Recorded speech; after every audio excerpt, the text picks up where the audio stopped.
Добрый день, компания Прогресс Авто. Сегодня на обзоре у нас мини-трактор марки Исеки, модель GS23. Трактор у нас 23-сильный, 4-ходовый, 3-цилиндровый.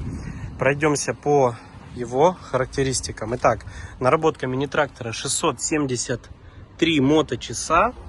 На тракторе у нас колоночка ломается для удобства, для посадки от себя на себя.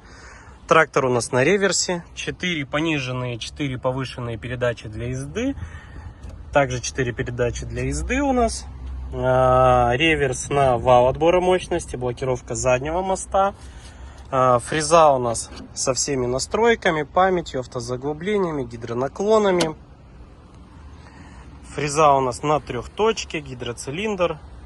Фреза у нас в отличнейшем состоянии, вся целенькая, не ржавая. Есть дополнительный у нас фартучек снизу.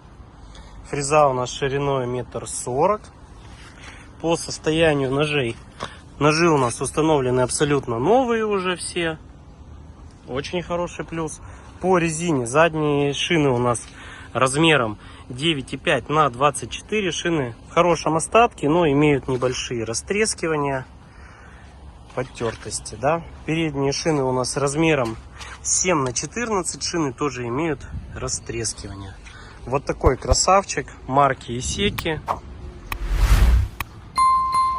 GS23. Так, пройдемся по его еще размерам. Размеры у нас, значит, передние, ширина по переду 1,30 м у него.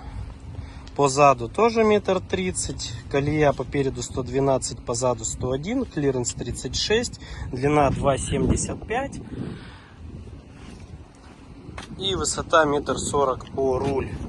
Такой 3-цилиндровый, и трактор у нас еще с гидроусилителем руля здесь. То есть на нем есть реверс для езды, реверс на вал отбора мощности, 3 цилиндра, гидроусилитель руля. Фреза со всеми настройками. Вот такой красавчик. Компания Прогресс Авто.